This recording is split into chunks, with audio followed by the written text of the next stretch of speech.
Fala galera do Imersão, tudo bem com vocês? Estamos aqui no nosso segundo dia de devocional. Espero que esteja sendo uma bênção na sua vida.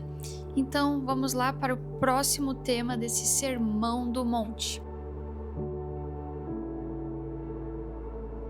Hoje nós vamos falar sobre as bem-aventuranças, que está lá em Mateus 5, do versículo 3 até o 12. Vale lembrar também que em algumas versões pode trazer a palavra felizes ou mais que felizes. Nas versões mais antigas vão trazer a versão bem-aventurados. É uma palavra que vem do grego makarios, que pode ser traduzida também como uma pessoa afortunada ou bem-sucedida. E nesse trecho onde Jesus fala sobre as bem-aventuranças, a gente poderia pegar em cada versículo e fazer uma palavra gigantesca, mas hoje a gente vai se atentar em apenas alguns pontos das bem-aventuranças que a gente considera importante ressaltar aqui na nossa conversa, nesse devocional, ok? Então vamos lá comigo. Jesus começa no capítulo 3 falando: Felizes os pobres de espírito, pois o reino dos céus lhe pertence. Ser pobre de espírito não necessariamente está relacionado a uma pobreza material,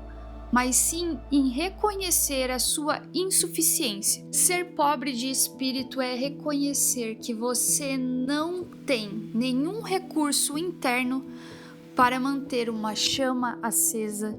Você não tem recursos internos para se salvar. Ser pobre de espírito é entender que eu e você somos pecadores e dependentes da graça de Deus. Ser pobre de espírito também está relacionado à humildade, onde nós reconhecemos que nós não somos nada e nem melhores que os outros, mas sim irmãos que dependem um dos outros, buscando um único propósito, que é imitar o nosso Salvador. O segundo ponto que me chama muito a atenção é a parte que Jesus fala: Felizes os que choram, pois serão consolados. Isso me chama a atenção, pois chorar parece ser algo ruim, mas Cristo nos fala que todo aquele que chora é feliz. E você deve estar se perguntando: tá, Bia, mas como assim? Esse choro ele não significa que é só relacionado às nossas dores individuais, como um problema, como um luto, mas também um choro que gera arrependimento dentro de nós. Esse choro também pode estar relacionado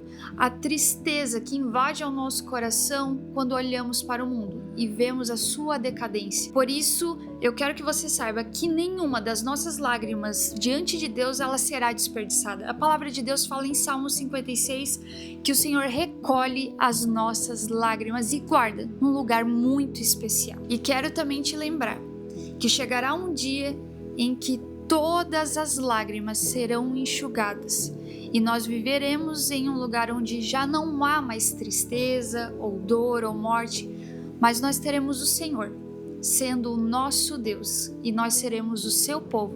Por isso, se hoje nós choramos, nós devemos nos alegrar, porque nós seremos consolados pelo Senhor. O próximo ponto é: felizes os que têm fome e sede de justiça, pois serão saciados. O que me chama a atenção é que Jesus ele se utiliza de duas palavras: fome e sede. E Jesus se utiliza dessas duas palavras porque elas são necessidades vitais do ser humano.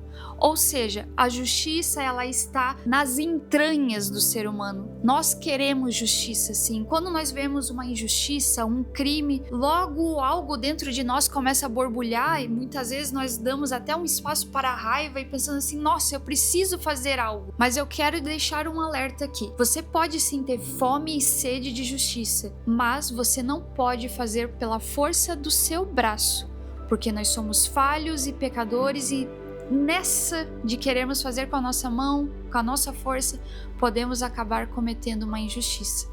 Por isso, a nossa fome e a nossa sede, ela só pode ser saciada na justiça eterna de Deus, pois Ele é perfeito, Ele é reto e Ele é justo. E agora, complementando o que eu acabei de falar, o próximo ponto é: felizes aqueles que promovem a paz ou os pacificadores, pois eles serão chamados filhos de Deus. Muitas vezes acabamos perdendo a mão. Deixamos a raiva falar, a falta de paciência. Mas aqui, Jesus ele deixa claro que se você quer ser chamado de filho de Deus, Você e eu precisamos ser pacificadores diante das circunstâncias. Então, toda vez que você estiver no meio de uma briga, ver uma situação difícil, não seja aquela pessoa que vai colocar mais lenha na fogueira ou trazer um assunto mais polêmico para a roda. Não, não, não. Seja a pessoa que vá praticar o ato da paz. Pacificar. Você é um embaixador do reino e você precisa trazer a paz. Lembre-se, o reino de Deus é paz, justiça e alegria. Então eu e você somos responsáveis por trazer a paz para o ambiente. Nos lugares que tiverem guerra, destruição, desentendimento, nós, filhos de Deus, traremos a paz, a justiça e a alegria que vem do nosso Pai. E agora, para finalizar, eu acredito que esse é o versículo mais bonito dessa passagem e eu quero ler com vocês, que diz assim: Felizes são vocês quando por minha causa sofrerem zombaria e perseguição, e quando outros mentindo disserem todo tipo de maldade a seu respeito. Alegrem-se e exultem, porque uma grande recompensa os espera no céu. E lembre-se de que os antigos profetas foram perseguidos da mesma forma. Gente, eu acho que esse versículo ele se aplica muito ao que nós estamos vivendo atualmente. Não sei se você viu por aí, mas no final de semana a fé cristã, a família tradicional, constituída pela Bíblia, foi zombada no carnaval. Mas pense comigo,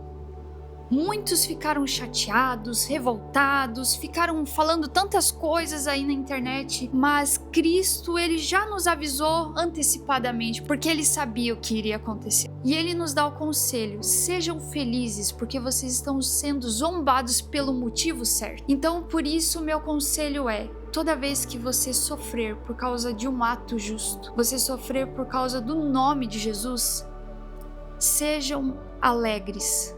Que eu e você possamos encontrar a alegria da salvação nesses momentos.